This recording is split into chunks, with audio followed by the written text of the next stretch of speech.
Hello, everyone. We are in day 3 of our 2021 virtual Hop and Brew School. My name is Kate Scott. I am the Global Communications Manager at Yakima Chief Hops, and I am pleased to welcome you to this exciting panel discussion regarding charitable beer collaborations and working alongside nonprofit organizations. The brewing community is such a powerful group of people. You all are the first to show up for important causes, and at YCH we are all about working together with our brewing customers to create things that are bigger than beer. Joining me today as our moderator is Levi Wyatt, our corporate social responsibility coordinator, who is very familiar with working alongside nonprofit organizations and why it is such a crucial element to both businesses and communities. So Levi, I will pass it off to you. Hey, thanks a lot, Kate. Well, hello, everybody. What's going on? My name is Levi Wyatt. I'm, like Kate said, the social responsibility coordinator here at Yakima Chief. Looking forward to moderating a pretty powerful and meaningful discussion today. I think we've covered the map in terms of the United States quite well with the panelists. But I think it's fair to say the last 20 months have been pretty volatile, to say the least, with political turmoil, global pandemic, natural disasters seeming to take the forefront of the media as of late. But however, I think it's important to remember during these kind of trying times, there's been some pretty powerful moments of greatness, right? Where people are coming together, unifying for the common good. And I think that's precisely what we've intended today's discussion to kind of revolve around. And here at YCH, we have our Beyond Beer campaign, where we're creating positive social and environmental change in our communities. So we're really looking forward to kicking off the discussion here on charitable beer collaborations, as we have a pretty stacked lineup with some pretty amazing breweries and nonprofit organizations.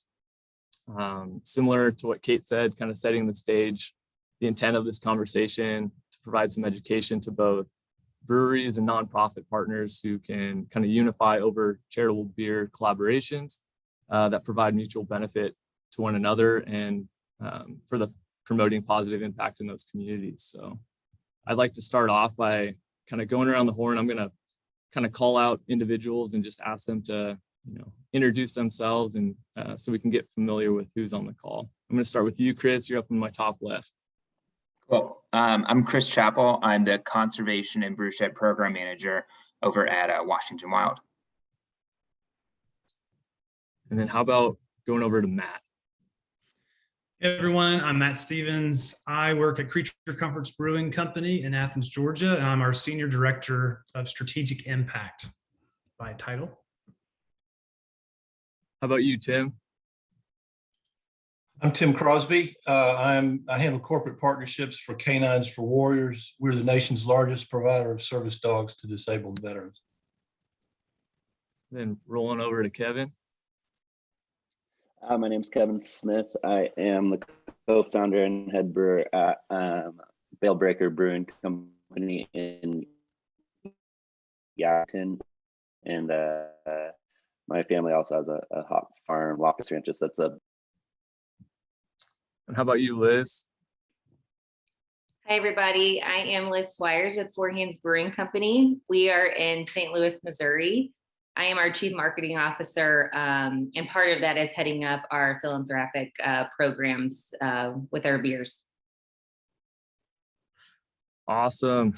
Well, I think without further ado, I think the outline for today, we're going to start with conversations revolving around the perspective of the breweries, and then transitioning over to Baleebreaker, as they have a unique position between both the brewery and the nonprofits, and then we'll transition again into nonprofit related questions. And with that, I think this one's out to the brewers. Can you guys tell us a little bit about some of the charitable beers that you've created over the years? Liz, I think people would love to hear about the citywide and statewide campaign, and respectively, we'll go start with there. Yeah, that sounds great. So From Four Hands perspective, in 2016, we were really looking at our core portfolio of beers that we had out in the market. And we knew there was a need to bring in another brand. As we kind of looked at what we did and what our stance was in St. Louis, it was just time to do something more than brew beer. So with that, it was a very collaborative team effort, and the brand Citywide came to life. So it's an American Pale Ale. It fit in our core portfolio. We wanted, of course, to make sure that it was just a spot on, amazing beer. But with that, we wanted a mission to attach to it. And since 2016, this brand has definitely evolved. The mission continues to evolve. But the consistent thing is we give $1 per case back to a nonprofit each year. And with that, we actually pick as a team 4 nonprofits per year to focus on, to collaborate with, to give light on, and to draw awareness of the program in general. And that also is a team selection as well. So we pick it together, we collaborate throughout the year, and then each quarter we select one to highlight and give $1 per case, which since 2016, we have been able to give back $250,000 to the St. Louis community, which is something that the entire team at Four Hands is unbelievably proud of. Yeah, that's incredible. Yeah, thank you. How about you, Matt? I know maybe get people more comfortable with your Get Comfortable campaign and the other things that you guys are doing over there at Creature. Yeah, thank you. So we at Creature, if our founders were here and you were to ask them about why did they leave these really fantastic, stable careers at kind of multinational companies, why did they come to Athens and roll the dice and try something completely new in some cases for them? They would all say in their own words that they just believe that good companies are good citizens, that they ask of themselves, how are we specifically positioned, uniquely positioned to serve the community around us? And then they put energy behind whatever that is and really working to fill those unique gaps. So 7 years later, we're about 7-year-old brewery. We have essentially 3 community impact programs. One of them, really the flagship, being the Get Comfortable initiative. In fact, I'll drop this in the chat. If you were to go to that website right there, Get Curious, that would actually take you to Creature Comfort's separate community impact website. So that's where you'll find all of our programs if you really want to dive deeply. But that is to say, rather than finding a cause that was meaningful to us, that's a wonderful thing to do. We just decided to go once upon a time a different direction and really become, as we like to say, as dispassionate as the data. If you were familiar with Athens, Clarke County, where we're headquartered, we're actually amongst the top 30 most impoverished counties in the nation for a community our size. And with profound poverty comes a host of causes that are all deeply dynamic and interrelated. And we didn't just want to pick a path and go down it. Rather, we wanted to understand what are the most pressing needs. What is the data telling us? What is the local leadership telling us? What the community priorities actually are. And so what you find at Get Curious, if you actually look at the Get Comfortable pages specifically, is a pretty rigorous methodology by which every funding cycle, which is at least 1 year, and sometimes we do a 3-year funding cycle for different reasons, but in every funding cycle, we're essentially asking the same questions. What are the most pressing needs in our county at this time? What is the data actually telling us? And then who amongst the many, many agencies participating in this complicated work, who will be the best stewards? Who's doing the most to meet these greatest needs? And through mining our needs assessment database, our county's comprehensive plans, and really through a request for proposal that we send out to nonprofits in Northeast Georgia that are interpreted by an advisory council, that short list of social services experts in our community that can help us wrestle to the ground answers to that huge question: what are the greatest needs? Through that process, we essentially select proposals that we fund. We start fundraising in January. We wrap it on Giving Tuesday every year, which typically is that Tuesday right after Thanksgiving. And whatever's in the fund, we kind of dump it out at that point and really not just divide. This year we have 9 recipients. We don't just divide by 9. We once again bring the advisory council back together. We look at the proposals from a year ago or whatever, and we say, okay, we selected these proposals upon, based on these data points and this strength. What has changed over the past years, which in the past 2 years, a lot changes mid-year.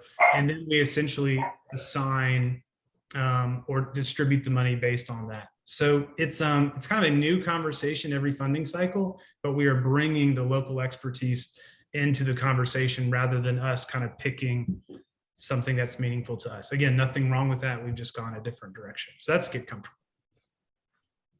That's pretty incredible. How would you recommend? I mean, I know that's a little bit like there's different pathways for giving back, right? And depending upon the size, your location, the needs, what's a recommendation on, boots on the ground approach of just feeding off of your answer, Matt? Like, where would most people find themselves getting into the fold? Yeah, how do you even get started, right? Yeah. So if I could boil it down to 2 action steps, I would say one is the admonition that your community knows what its priorities are, and those are findable. It takes a little bit of legwork, but those are findable. Probably the easiest way to at least start that inquiry is Google is your friend. If you were to type name of your city, comprehensive plan, name of your city, 20-year plan. Actually, in preparation for a different talk that I have coming up, I did Austin, Texas, comprehensive plan. I think I did Portland, Maine, 20-year plan, whatever. It's that top hit typically. So your community has a comprehensive plan, and there's, it's pretty easy to find. Understanding what that top cluster of most pressing needs are. Where are those gaps, that is to say, between the largest gaps between existing resources and current need? Wherever those gaps are the largest, those tend to find themselves into your community's comprehensive plan. So one, I would say, search for that. Take an hour, block it off on your calendar, at least become a little bit more conversant in that if that is unfamiliar to you. And then number 2, I would say invite an outsider in, and not just any, like invite the right sort of outsiders in, whether that's the local leadership of your United Way. I promise you there's a United Way that serves your community. The Community Foundation, those are also easy to find. Is there somebody within your local government, whether it's a city manager or a director of community development, whatever? Invite some outsider into the process and essentially ask them some of the questions I've already thrown out there. What are our greatest needs? And sub question, who within our community is doing the most to meet those needs? What would you do if you were us? Just some very high level questions to that tune, I think will probably provide some surprising answers. And that might influence how you do, however you distribute whatever resources that you are looking to mobilize in a philanthropic way. So yeah, anyway, find your county's comprehensive plan, invite some outsiders in. I would say those are 2 fabulous steps to take in this direction. That's great. Kind of for both of you guys, you and Liz, your company's been around for a while. They continue to grow. What, like, reeling it back, what motivated you guys or inspired you to create beers or support these causes that you guys have talked about? I can go, Matt. I think, like I had said, and part of your collective too, it's about being more than beer. We choose to be in this industry because we're passionate about the craft industry and the beverages and the communities that we're able to serve our product with. But there's so much more than that. It's what motivates you besides that to give back to your community. We get to work with nonprofits, connect with our community through this citywide mission. And I think that is one thing that makes us so proud as a brewery in St. Louis, is giving back to the city where most of us grew up in. But then I always look back and reflect on the partners and the friends that we have gained and connected with along the way because of citywide is amazing. Whether it's drawing new fans that maybe we wanted before, having new opportunities in the city to connect. Without Citywide, we may not know those people. We might not have those partners. And that to us is so important. That community involvement, being that pillar, if something's going on in the city where somebody needs help and maybe hasn't been a citywide recipient yet, but they know the foundation of who Four Hands is as a company, let me call them. I bet they will help. Or maybe they would call us rather than not because they know what the work that we do in the community. So that I love that about what we do every day and why I get to go to work every day too. Well, with that in mind, I mean, there's so many opportunities, so many organizations that do need help, right? So how do you vet those organizations individually, and do you have specific requirements or expectations from those individual organizations in order to extend your reach? Yeah, that's an interesting question, as there's 18,000 nonprofits in St. Louis alone, 30,000 in Missouri. And, kind of a little bit different with what Matt would said, our approach is really to, of course, understand what's important in our community and where hopefully we can be the most impactful. But I always say with our citywide mission, it's not a black and white, here's our program, this is exactly what we're going to do with this nonprofit because those are the rules. What we have found is we select 4 nonprofits a year, which, could have a special meaning to somebody at the brewery. A salesman could be a big brother, or somebody could have a connection with another nonprofit that they think it would be awesome for us to build relationships with. But it's not a one size fits all program. And because of that, it makes it even that much more meaningful. So when we do that selection, I'll vet a couple nonprofits, throughout the year. Now people come to us asking to be a partner, but it's really about like the why, like how can we help you be more successful or draw awareness? And then of course, vice versa. How can you help us spread the word about what Citywide is doing for this community? And again, it's very different depending on the nonprofit that we work with.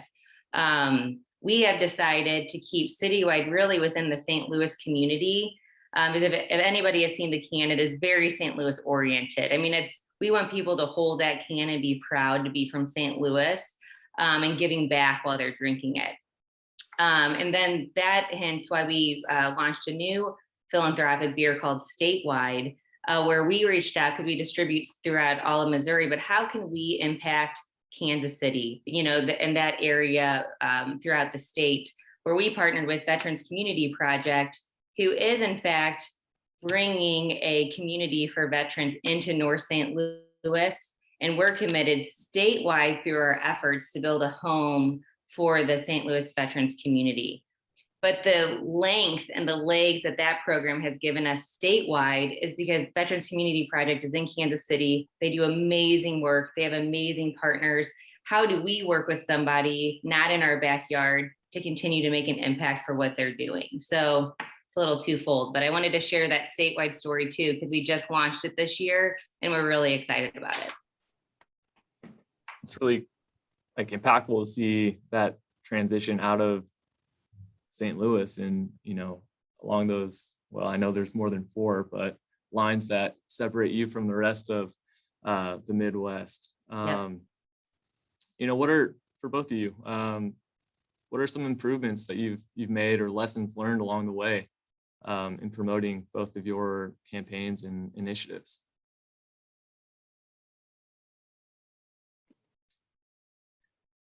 Matt, you want to go? Yeah. That's actually a very timely question. We're actually, as we move into 2022, about to be doing a pretty considerable structural overhaul to what we're doing with Get Comfortable. Same mission. We're still trying to channel the generosity mini towards the greatest local needs, but we are molding, as you should do. You should mold the model to meet the mission, right? And so we have kind of officially, I would say, reached this point where we have a critical mass of, citywide engagement, which practically means local leadership guiding us towards those data points. That's pretty huge. But then additionally, and this would take a whole nother chapter, so I'll just save it. What does it mean to channel the generosity of many? But it really, that is to say, Get Comfortable was never intended to be just a creature comforts give back initiative, because we are, doing so much of the legwork of social innovation and understanding good stewardship. Essentially what we do is we turn to our business peers, yoga studios and dentist offices and auto shops in our community, and we've said, if you don't have a plan to serve the city you love, which is to say, if you can't say today, this is what precisely we do to give back, and here's why we've chosen that route, and here's some data to support our approach. If you just want to be generous, but you don't know what that looks like, then boy, do we have, an opportunity for you. And we kind of walk them through the infrastructure. But that is to say, 7 years in, there's about 67 different local businesses, each of whom are doing something unique to them to steer their generosity through this thing called Get Comfortable. So it's very much a we thing, not just a creature thing. But that is to say, now that we are raising a lot of money in a given year and mobilizing a lot of funds in really kind of targeted ways, we feel like we are now ready to essentially evolve from, if you're a social services professional, if that's some of your background, anybody on the call, we're about to move from what's called a community chest model to an impact model. So it's no longer about celebrating and calculating dollars raised. That's a wonderful thing, and we'll continue to do that because that's kind of cool to watch a number grow. But now it's about, as we move into 22, we are figuring out an impact area, and we are working again with all these kind of city expertise to essentially determine what is that metric that we should be counting to ensure that we're winning? What is that X to Y by win? So that is to say, we are in the process right now with focus groups and all this stuff to figure out, one, what is our singular impact area that we'll be focusing on for the next 3 years? And specifically, what is that needle that should be moving? What is that X to Y?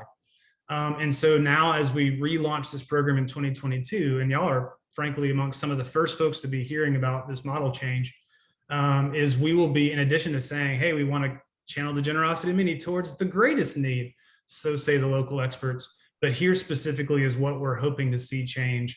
And essentially, hey, business leader, hey, customer, hey, employee, here's how you can participate in that process. So we are, I would say again, what we've learned, what we've changed is moving from this kind of, we distribute a lot of money to, we'll continue to do that, but let's really be ensuring that we're counting something to prove that this is success. And that's what we're really linking up with the University of Georgia, which is here headquartered in Athens. There's a few business professors, there's a few nonprofit kind of leadership professors that have been working with us, and they'll be kind of writing their studies on what we learn for the next 3 years. So we're hoping to find a model that works, that some of our local academics can kind of push out new methodology to their audiences. So it's a very exciting time with Get Comfortable in particular. That's really, really amazing, really engaging. It sounds like collaboration is spread across a lot of different industries, which is really cool. I think for sake of time, we might transition into Kevin over at Bale Breaker. I was hoping you could maybe tell and shed some light on what Ales for ALS is and some history about how that was established. Yeah, for sure. I apologize if it's a little bit loud behind me. I'll do my best to stay to hopefully not be too distracted. So yeah, Ales for ALS came about as a program. It started actually before we even founded the brewery. It's kind of like an idea that we were kicking around. But I guess a little bit of history. My family's been growing hops in the Yakima Valley since 1932. So, and my father was a co-founder of Yakima Chief. And so we kind of have these two separate avenues for this fundraiser. It is on the brewing level, I guess. It's basically we take a blend of hops each year that is created by some craft brewers from around the West Coast that essentially we come together, create a blend. Our family farm donates the hops to Yakima Chief, and then Yakima Chief donates their time and processing for the participating brewers.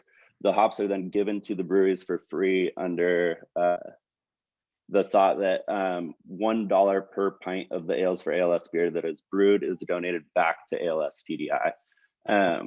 So it kind of came about because my family has a familial strain of ALS. So in the photo there, you see Bubba's Brew. That's our Ales for ALS beer that we brew at the brewery. Bubba was my uncle. He just passed away from ALS about a year ago. I've also had about 7 or 8 family members, other family members that have passed away from the disease as well. So a little, I guess, backstory on ALS for anyone that doesn't know. It's also Lou Gehrig's disease. It's like a neurodegenerative disease that that basically breaks down the body while leaving the mind intact, essentially. So it's a somewhat of a rare and underfunded disease. And so we tried to use both the hop farm and the brewery to be able to raise money for it. And so the program Ales for ALS in total has about 150 participating breweries each year. And over the course of the last 7 or 8 years that it's been around, we've raised about $3.5 million for ALS research. So that's a little bit of, I guess, of the backstory of it. I guess like interested brewers can be a part of it by reaching out to Ales for ALS. It's open to anybody. Basically, you just tell them what quantity of beer you're brewing, and then you get a quantity of hops from Yakima Chief to brew your beer and raise money for a good cause. And are those that's welcome throughout yeah. the year? Sorry to interrupt. Are those welcome throughout the year, or are you specifically? So it is open pretty much all year round. Typically, we try to like at Bale Breaker, we release it like late June. Typically, Ales for ALS kind of likes it to be released during the summertime, but there is no like one date that it has to be released on. So we've done it in the past where we've released a beer in June, then we've had some extra hops laying around, and we've just made another one in the fall and try to raise some more money. And so last year we actually did 2. We did our Bubba's Brew, and then we did a Northwest collaboration with all the participating breweries in like Washington, Idaho, Oregon. And because of COVID, none of us could host like events and get people into our tap room. So we tried to gather everyone together. We canned a beer, canned a hazy IPA, and sold about 120 barrels of it to try to raise some more money, since none of us could have our festivals. And so that's another cool thing. A couple of us try to do festivals to raise more money, get community involvement that goes above and beyond like $1 per pint.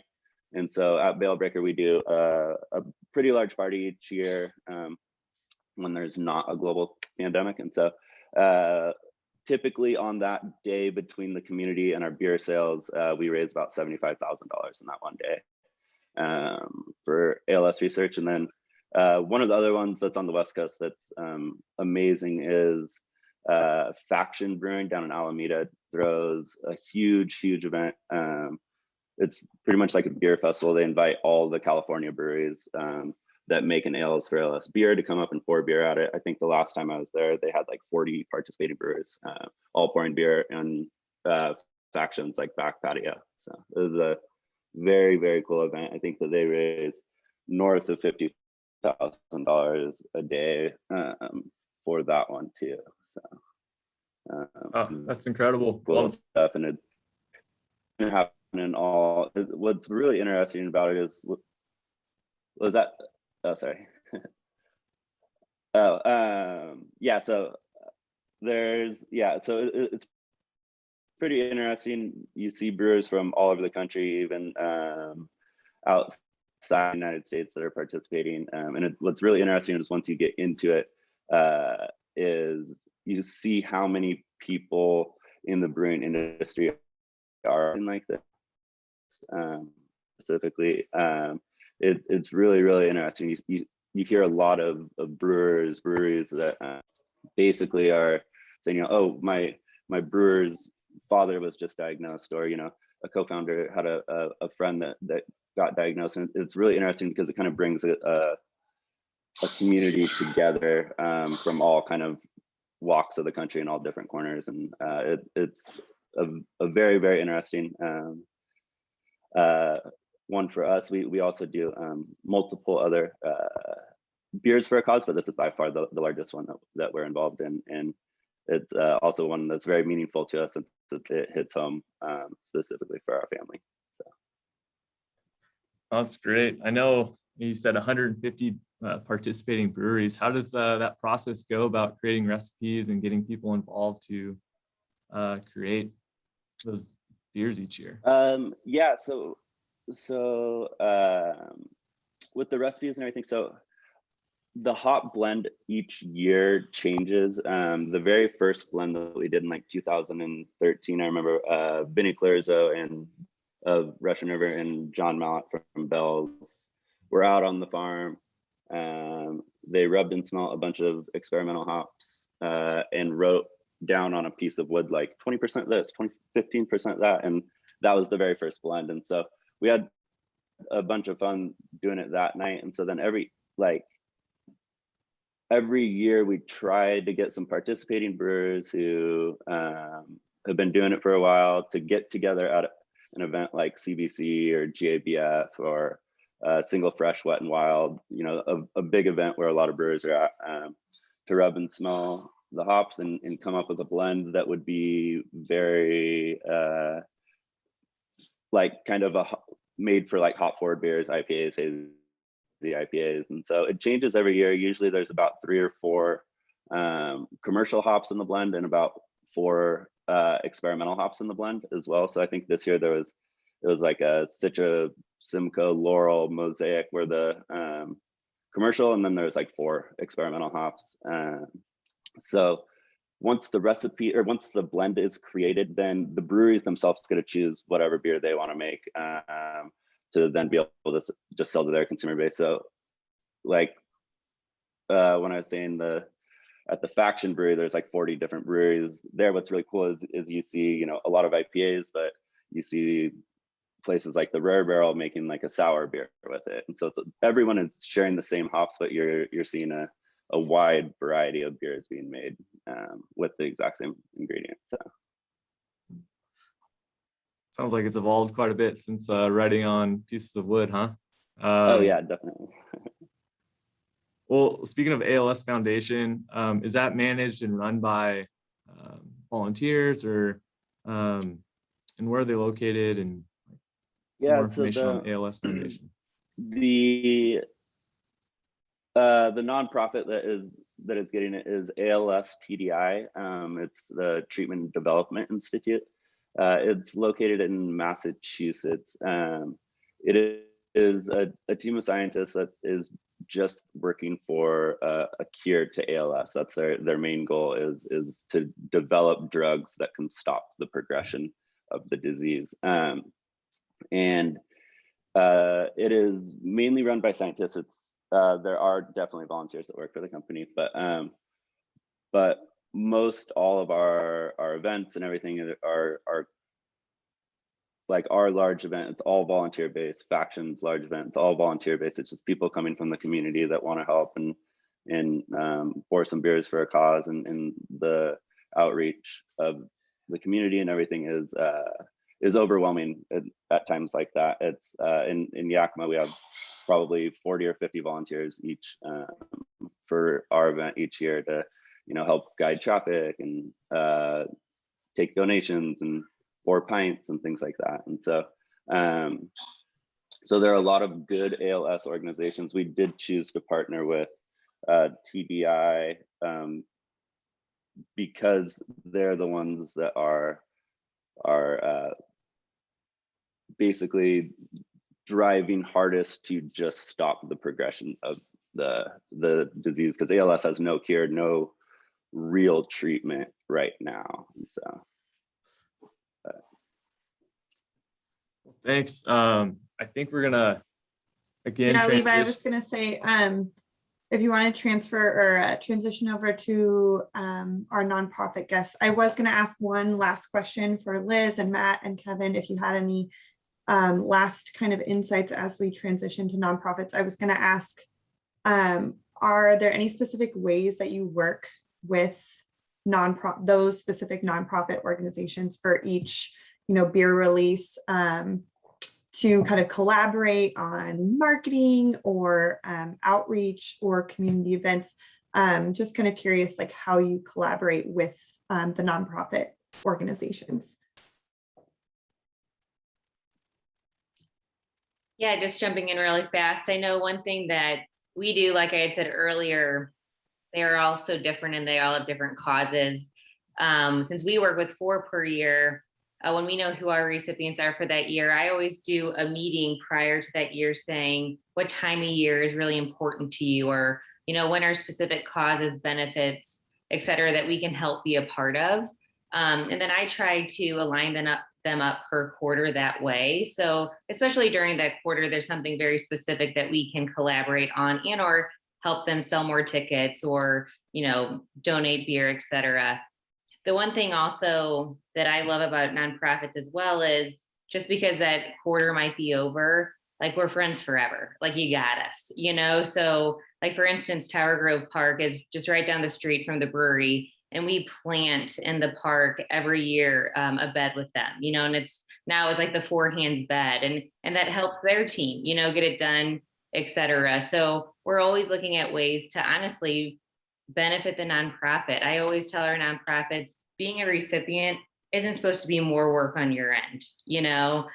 We've done so many things like collect a book drive for a preschool down the street, or, bring our sales team over to volunteer at a nursery, just hold babies all day. Who doesn't want to do that? But anything to help relieve stress on the nonprofit and or to help draw awareness to their programs. It could be all different things, but we really work hard to do that with them. That's awesome. Thank you. Yeah, that's really cool, Liz. For Creature, it takes a lot of the same avenues. In addition to cutting checks at the end of fundraising cycles, we often at least avail ourselves to sit on their board, not to police money, but just to say, hey, and with our money, we want to offer representation or expertise or whatever. So oftentimes it involves, during a funding cycle, somebody on our team sitting on their board just to provide additional support. Kind of the most unusual thing, I guess you'd say we do, but in the interest of really connecting the community to who these agencies are and the critical work that they're doing, is during the Get Comfortable season of emphasis, where we have several agencies that are our partners for the year, we will have them come on site and not only table and not only be represented in the tap room and, somebody grabbing the mic saying, hey, on site today, we have the ARC, you should meet these folks, they're doing critical work, go say hi, and gives them a chance to sign up new volunteers. But again, another resource I'll drop into the chat there. We actually arrange in advance of them coming on site and tabling essentially a chance to really directly connect the customers to the agencies. And the way that we do that is we essentially work in advance to purchase some sort of micro service project, some sort of kit project that those agencies actually need, that they can take from the brewery and go put them into the hands of their client base. What is that thing that our customers can go and queue up and just kind of walk down the line and assemble that thing and talk to some of their agency representatives while they're doing it, so that they walk away saying, not only, oh my gosh, I bought the Get Comfortable IPA and I, directly contributed to this thing, but I also got to meet the wonderful folks at the ARC and I got to do this little micro service project. So it's pretty cool to see that visibility, but also that giving customers that first person narrative, where again, they get to say not, oh, cool things are happening, Get Comfortable moves money, but I got to meet, Diane, who works for blank. And so there's just a quick little fun write-up that came out a couple of years detailing that. So any way that you can think of to connect people, whether it's your employees or your customer base, to these agency recipients, that is incredibly valuable, we have found. And that's some of the ways it looks like for us. That's awesome. It seems like for both of you guys, it's more than just about the financial contribution. It's community involvement. It's engaging your employees. I really like that. That's great. Yeah, Levi, if you want to transition over to some of our nonprofit guests, that'd be great. Awesome. Yeah, let's go over, how about you, Tim? Like, can you tell us a little bit about your nonprofit and its history, and just give everybody some information on Canine for Warriors? Absolutely, Levi. Thank you. It's a pretty incredible story. Canines for Warriors was founded by a mom in Ponte Vedra Beach, Florida, outside of Jacksonville. Her son was not in the service. He was a police officer, and he handled and trained bomb dogs. And like a lot of young men and women in the wake of 9/11, he wanted to do something to give back. So he signed on as an Army contractor and did 2 tours in Iraq as a bomb dog handler. And in that capacity, he's on the front lines with the military and faced the same types of traumatic experiences they did. And he came home broken. And his mom noticed when he was with his dogs, he was a little bit more like his old self. So she started reading up on canine therapy for PTSD and the related invisible wounds of war. And at the time, there was no clinical research, but there was sufficient anecdotal evidence that you could train a dog certain tasks to mitigate those symptoms. And so literally in the kitchen of her home in 2011, she and her son founded Canines for Warriors. And as I mentioned earlier, 10 years later, we're the largest provider of service dogs to disabled veterans in the country. We started out as post 9/11 only, and just in the last 6 or 8 weeks, we've expanded our program to all era veterans. It's really pretty cool. About 90% of our dogs come from rescue shelters or their owners surrendered. Our headquarters is in suburban Jacksonville, but our service footprint is nationwide. We have graduates in 46 states, plus Puerto Rico and Guam. The way the program works is the dogs come into our facility. We have a staff of professional dog trainers. It takes about 6 to 8 months to train a dog, or a rescue dog. If it comes from a shelter and doesn't make it through the program, we always find a home for those dogs. We're never going to send them back to a kill shelter. And Matt, I tell you, one of our former head of training is his wife's in vet school up at the University of Georgia, and he's up there getting dogs for us out of shelters from Atlanta and north. It's pretty cool. So the dogs are trained, and then each month we bring warriors from around the country to our facility. It's a residential program. They come in on a Sunday, meet their dog on Monday, and spend the next 21 days training with their dog. They're paired based on their lifestyle, activity level, family situation, other pets in the home, all those types of things, workplace. And then 3 weeks after, they go home with a certified service dog. It's not a therapy dog or a emotional support dog. It's a service dog. It's a piece of medical equipment. And the overarching goal is to address the suicide epidemic among our veterans. And we've proved it works. We have worked with primarily Purdue University, their veterinary school. There's a professor there whose focus is the human-animal bond, and we now have multiple research projects published in peer-reviewed journals that prove the efficacy of service dogs for PTSD. And we are honored that this year Yakima Chief chose us to benefit from the Veterans Blend. And just interestingly, Levi and Kate, I'll tell you that about a week ago, we got a call from a craft brewer in Phoenix. It's a group called Simple Machine Brewing. They're actually going to do an event at their brewery to launch the beer they're going to be making with the Veterans Blend. So they're going to do an individual event to fundraise for us. So we're really excited about it. I've learned more about beer in the last 6 months than I ever thought I'd need to know. So now I'm anxious to try some of these. That's awesome. Thank you, Tim. How about kicking it over to you, Chris? You want to tell us a little bit about Wild? Yeah, thanks, Levi. Yeah, so Washington Wild's a 42-year-old conservation organization up here in Washington State, where we focus on protecting wildlands and waterways across the state through advocacy, education, and engagement.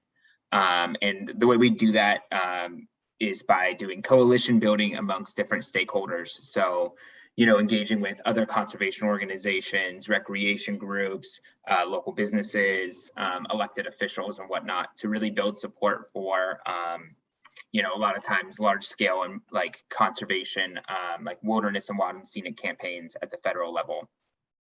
So we've always been kind of, the group that rallies the troops and builds supports for these big projects that protect, large swaths of land around the state.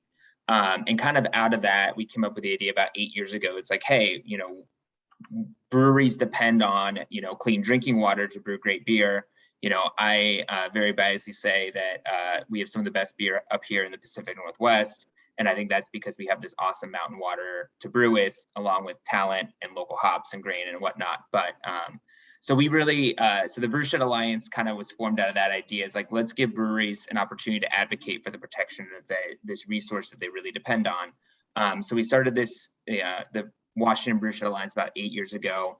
And now we're up to around 70 like brewers, hop growers, maltsters, and pubs that help, support our conservation work through financial contributions, but also help advocate for protection of, wildlands and waterways around the state.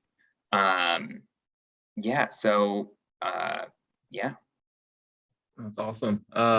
You guys both talked about how you're advocating for both your causes. And how important is it for like outside fundraising projects, like beer collaborations or just blends like the Veterans Blend, Tim? How important are those for your nonprofit, not only from a monetary perspective, but from publicity standpoints as well? Absolutely. You need funding to run the program, but our advocacy goes beyond just promoting Canines for Warriors. They estimate there are more than 400,000 men and women who've come home just from the post 9/11 conflicts with PTSD, traumatic brain injury, or military sexual trauma. So we're just kind of nipping around the margins. So making people aware that there's a solution. Unfortunately, the VA does not support this therapy, although the president just signed a new law called the PAUSE Act, which is going to address some of that. But they load these kids up on medication, and so we want to make sure that people understand that there is a solution. These men and women have served their country and deserve the best care they can. And we work with other service dog agencies around the country. The beauty, and I'm sure Chris would and Liz and Matt, who've seen it, would share this. It's incredibly collaborative. I had my career. I've worked for the PGA Tour for 25 years. When you get old, you have to do something that matters. And working with other service dog agencies and other charities that are not necessarily in the service dog part of the business. Everybody's wearing the same color uniform here. And it's, our playbook is wide open, and that's another beauty. But making people aware that these kids need help, and a service dog is a viable solution is incredibly important. And those events and the promotion that organizations like you guys at Yakima Chief have brought to us are incredibly valuable.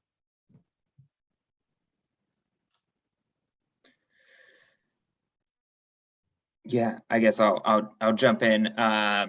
So, I guess kind of some context for us. We used to do a yearly Brewshed Beer Festival, which was a huge fundraising endeavor for us, and we have not been able to do in the last couple of years due to the pandemic. So kind of our pivot in fundraising efforts around Brewshed, we've been trying to do more collaborations than we've done in the past to help make that fundraising gap. So, in the last year and a half, having collaboration beers has been super important to us in that regard, but also getting our brand awareness out there. We're a very small staff, we're 5 people, so any way that we can get our name out there and attract new funders or new supporters, because we do grassroots advocacy, is super helpful. And actually, I should plug that Bailbreaker does a really great yearly beer for us, the Brewshed IPA, that comes out in mid to late October, which I'm very excited to be able to do something in person, hopefully this year, around that. But having something like that sitting on store shelves, at markets across Washington is huge for us, for, getting our name out there. And then kind of an interesting thing, because we are an advocacy organization, we've been trying to do collaboration beers that not only raise funds, but raise awareness about specific issues that we work on. So we actually have a beer coming out next month with Fair Isle Brewing Company that's here to Seattle. That's a part of our effort to prevent a mine from being built in the headwaters of the Skagit River. So the Skagit River is a pretty prominent river here in Washington State. It starts in BC and flows through Washington, and there's a current mining threat up there that would only, hurt us as downstream users. So us and the folks at Fair Isle designed a beer with Skagit grown ingredients to kind of show what could be lost if there is a mining threat up there. So it's like it's a really, that's going to be a really great story plug too. So it's a way for us to help raise awareness about one of the issues that we work on. So I think that's kind of a cool, unique thing we have with our charity collaborations. Very nice. You guys spoke on, money goes a long way, right? So are there any financial technicalities that are important for contributors to remember when they're, giving money to your respected organizations to keep in mind? I can jump in. All of y'all, the brewers are doing cause marketing. There are some regulations around cause marketing. The beauty of what Liz and Matt are doing is that it's pretty much limited. In fact, it is limited to their states, and that's where the laws are. They're at state level. So if you're doing business nationwide, you're subject to the laws of all the states, and some of them are over the top. We're based in Florida, and if we're doing a promotion, a cause marketing campaign just in Florida, the laws are pretty benign. We're actually doing a collaboration in Texas with a craft brewer. We're building a facility in San Antonio, and there's a little brewer called Texas Beer Company. We're doing a canine lager that is, it's a modest campaign, but it got us into every HEB store, or almost every HEB grocery store in Texas, which is the biggest grocery chain out there. And it's been pretty cool. But we're only subject to the laws of that state, so it's not that big a deal. So you just have to be careful. There are about 22, 23 states that have their own regulations, and some of them are pretty onerous, both from a financial perspective and accounting perspective. I think one of the things that we kind of touched on in our planning was,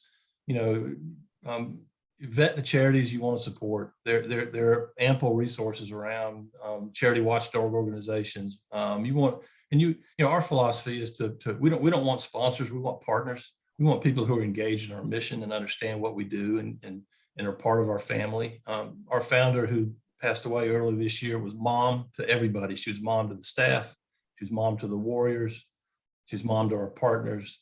And that's part of our culture that we try to weave in. So making everybody part of it, engaging the watchdog organization so our books, as I mentioned, are wide open. That's very important as well. I think it's important to remember too, this is really important work, and it's not just checking of a box, right? This is something that, like you alluded to, Tim, long-term partnerships are important. And I know at YCH, that's something that we take into consideration in every decision that we make as well. But I would just echo that sentiment, to those that are listening now and will be listening in the future, to take to heart. And I'd add one thing on that note, Levi. You talk about long-term. Our commitment is for a lifetime. We just don't give somebody a dog and wish them good luck. We have a staff that stays in touch with them from the time they make their first phone call to inquire, all the way through the program. And after they go home, the dogs have to be recertified. If their dog were to get sick or, God forbid, pass away, we'll give them a service dog for the rest of their lives. I'll add one more point. The COVID environment and some of the things that have happened over the last couple of weeks in the Middle East have had a profound effect on people, on men and women who are suffering from the invisible wounds of war. Typically, we get 3 or 4 or 5 inquiries a day from veterans looking for an application. Last Thursday, we had 140. That's more than we get in 2 months.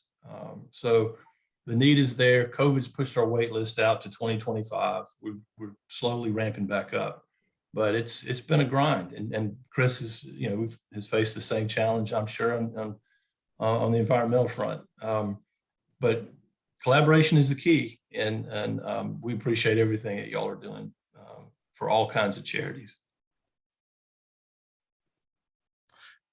That's great. As far as, linking, we've got brewers up here on in our Brady Bunch screen. What are some of the qualifications that breweries should look for in a nonprofit when searching for one to contribute, in your opinion, Chris? Like, obviously, mission, vision, values go a long way. But yeah, you could kind of speak to that. Yeah, I think finding an organization, that you kind of sync up with mission wise is always great. But I'm personally an advocate for finding local nonprofits, and I think everyone kind of spoke to this already, but like finding people in your community that serve a niche good. Working with large organizations, is great. But I think that if you can create community with organizations in your own community, that goes a lot farther. And I know that like small nonprofits like us really depend on those dollars for keeping us going. Yeah. How about what advice would you give to breweries that wanted to get involved in collaborating some sort of charitable beer? Let me think. What sense are you thinking? Because that's like a pretty broad question. In engagement with when you have an organization you work with, how it kind of lays out usually. Yeah, definitely. I mean, do you get when you've done, Washington Wild has done many charitable beer collaborations, right? And so how is that initiated? And is it breweries reaching out to you, or is it typically the inverse? Yeah, so I would say it's all about relationship building. So kind of part of the Brewshed Alliance is where, we're reaching out to breweries are reaching out to us to get involved. And it's always kind of come pretty organically for the most part, is that you kind of start a conversation with, we'll start a conversation with a brewery and kind of talk about the brew shed, for example, and what we've done. And then they, breweries are pretty creative and want to get involved, and, we'll have ideas kind of right off the bat. But yeah, pitching, I think that most nonprofit people would be excited if a brewery reached out to them and said, hey, we want to do a collaboration beer. Beer is not, or brewing is not something that most nonprofit people get exposed to from the production side. So I know we've done collaboration beers where my coworkers who come from the nonprofit sector have gone into a brew day, and it's just a really, positive, fun experience, learning the brewing process, but also, kind of chatting about what our organization does, how a brewery actually operates compared to what people think that how it operates. So yeah. Levi, I'm going to chime in just as we kind of wrap it up, just because there's a question that I'm curious about for Chris and for Tim. I know there's probably some breweries out there that maybe have never participated in a beer collaboration, a charitable beer collaboration, and might feel kind of lost, don't know where to start.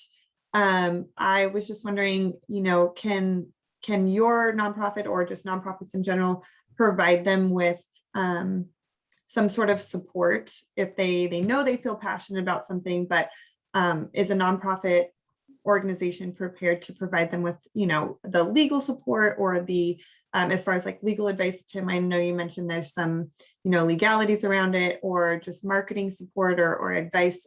What support are you able to provide breweries that know they want to get involved, but just don't know kind of where to start? Well, we can give them a top line kind of recap. We can't really provide legal advice. That's not our area. Oh no, I just mean kind of the navigating. Absolutely. Yeah. So you just get, and sometimes, it's easier to ask for forgiveness and permission. But we're totally transparent. If somebody inquires with us about a cause marketing campaign, we'll let them know that there are some regulatory issues, and you need to vet those with on your side, because frankly, the burden falls largely on the for-profit. But we have a community events platform. I'm sure Chris has one too, where we have everything from a lemonade stand in a neighborhood to a six-figure benefit from a national golf tournament kind of thing, and everything in between. They can register, get access to some resources, marketing resources, content, stories, videos, photographs, use of certain intellectual property. And we're still a grassroots organization. Probably more than 2/3 of our support comes from individuals. So it's those individuals who might run in a 5K or host a little event, but we have some resources to help them. Again, we want them to feel like they have some skin in the game. So we try to share everything we possibly can. Yeah, that's what I was kind of looking for, was more so resources, I guess, instead of support. So that's great to know that you guys have that on your website. That's great. Well, Yeah. I had kind of, oh, go for it, Chris. Oh, I'll just say real fast, we treat collaboration beers like a campaign and usually provide marketing support, social media, and then email campaigns. And, we're not strangers to doing press releases. So yeah, we usually support in that way. Perfect. Cool. That's awesome. How about a fun one for you and Chris and Tim? If you could name the beer brewed to support your nonprofit, what would you name it? Brewshed IPA is a pretty good one. It gets the point across. So appreciate that from Bailbreaker. But anything that has something mission related in the title is great for me, or tells a story. So we did Upstream IPA with Big Time, talking about how what happens upstream affects those downstream and can kind of tell that story. And then the one I'm really excited about is the Fair Isle collaboration we have coming out in a few weeks here.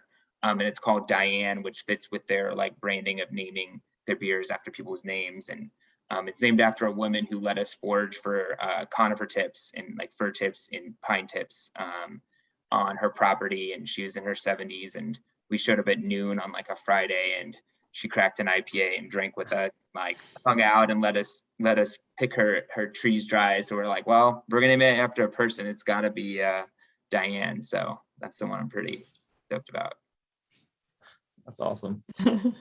I agree with Chris. You want to connect it to the mission. Our original kind of tagline was give a new leash on life to rescue dogs and military heroes. So I'd probably try to do something a lot around that new leash. Maybe since we're talking about hop forward brews, a new leash IPA would be a good place to start. Cool. That's awesome. For those of you guys listening, let's make that happen. I know think we have one question in the Q&A box. It's for Tim. What kind of specific services do you provide, or do the service dogs provide veterans? And what does that process of applying look like? There's an application on the website. The veteran has to have a diagnosis of PTSD, traumatic brain injury, or military sexual trauma, and the application is pretty intuitive. We also have a staff on call, warrior operations team that is there to help walk them through it. The tasks themselves are kind of fall into three buckets. The dogs are taught some mobility related tasks. One of the reasons that dogs have to be a certain size, have to be at least 50 pounds and 24 inches high at the shoulder, is that one of the tasks is called brace. So if I have trouble getting up and down from a seated position or down position, I'll ask my dog to brace, and he or she'll kind of become rigid. And I can use their hips and shoulders as a lever to kind of push up on them. Some of them are spatial. One of the challenges of those with PTSD is being out in public. So there's a task called front, where the dog stands in front of the warrior, not necessarily to be a barrier per se, but to give the dog space. And if somebody gets a little too close, the dog is going to push back on me, the warrior, to make sure I have space. And there's one called look, where if you're at the ATM or the grocery store with your back turned, reaching up on a shelf, ask the dog to look, and he or she'll stand looking backwards. And if somebody's approaching, they'll either wag their tail into me or make some verbal tick that they've been trained to do to alert me. And then, of course, the third bucket is kind of that indescribable magic.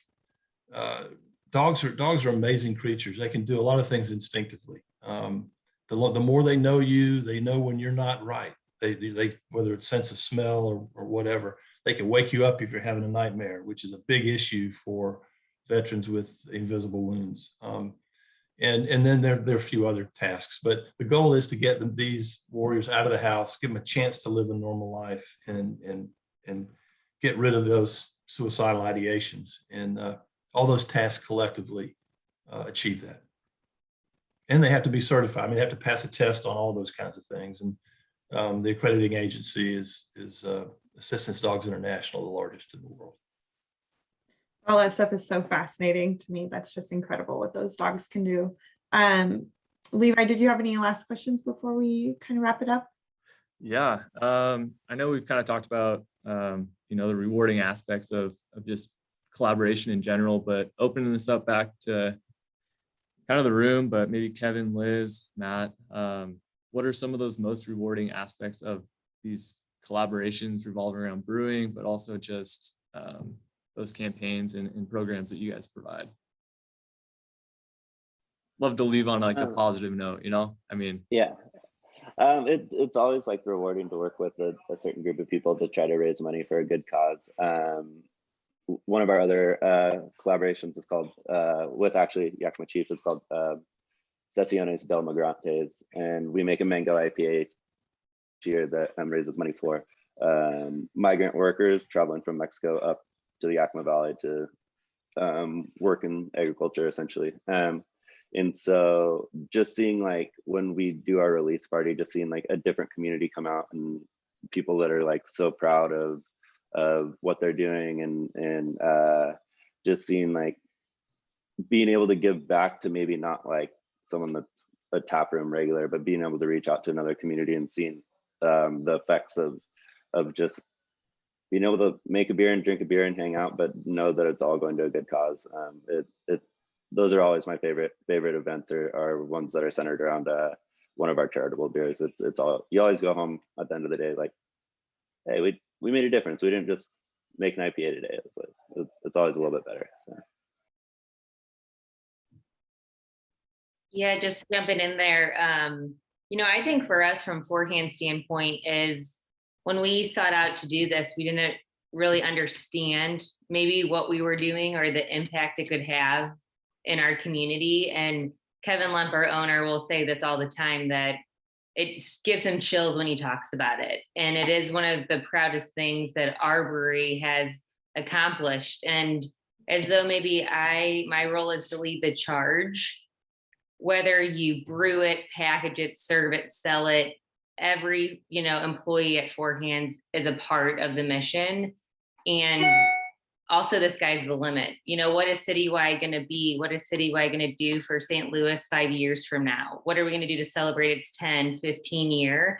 And it's also about us not being complacent with the mission, And so honestly, at the end of the day, we're just so proud of what we're able to do, and we're excited of who we get to work with.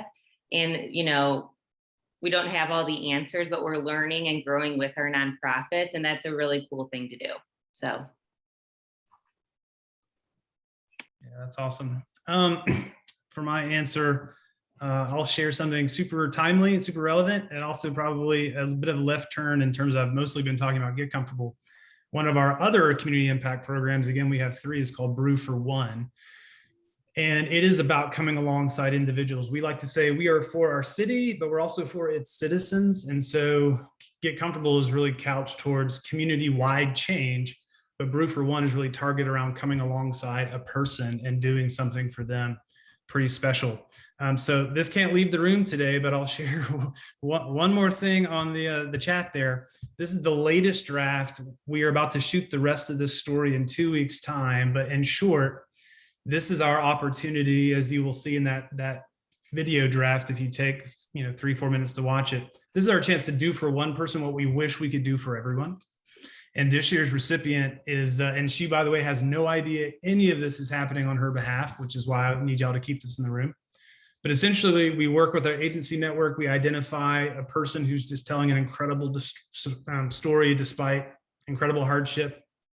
We then brew the beer, raise the funds, and then we work with that agency partner to essentially ask the question, what can we do that would really maybe change this person's life? And the recipient this year, Michelin, who you'll meet in that film, she's a single mother of 3, brutal, crazy backstory. Her greatest need is stable housing. And so through all the funds that we raised, we are in the process of those final touches of renovating an apartment for her and her kids. And so what we do, this is really the first year that we kind of found the footing of what this program will be moving forward. But what you'll see in that film is really our first iteration of what this program will be moving forward. So it's amazing to watch big needles change in your community, and and numbers, what is it? Numbers matter because people count or whatever. I love some stats, but there's something truly powerful, obviously, about watching the face of a person and what, exactly like Liz is saying, what's your entire operation when they come behind somebody and they've all played their role. It's amazing to see, and to meet the person who is affected on the other side of that. So if you got 3 minutes, you need some tissue, go ahead, check out that film, and be tracking with us on social media when we capture the big reveal, like the Oprah moment, and we throw that into that story. We'll be pushing that far and wide on our social media. So that's my most recent moment to share with y'all. But thank you so much for your time today. That's awesome. Wow, that's pretty incredible. And there's so much information I hope that everybody can take away from this, both in and outside of the chat here. But yeah, thank you. Wow, that was really impactful. And I know all good things kind of have to come to an end, is what they say. I know we could talk about this for a little bit longer. But I just wanted to say a big thank you to all the panelists and all the people behind the scenes too. You talked about the entire brewery and all your operations, also the people behind the scenes at the nonprofits. Thank you for your amazing work. It was an absolute blast, and very honored to be able to host and moderate this. And looking forward to a huge surge of collaborations in the future, right? So hopefully this sparks some interest. And at the end of the day, we don't know all the answers, but emails are free, phone calls are free. So pick up your phone or send a note to somebody and get things going. But thank you again for everybody participating today. So Yes, thank you guys. You guys were awesome. Thanks for Bye. having us. Appreciate it. Bye, guys. bye-bye. So long.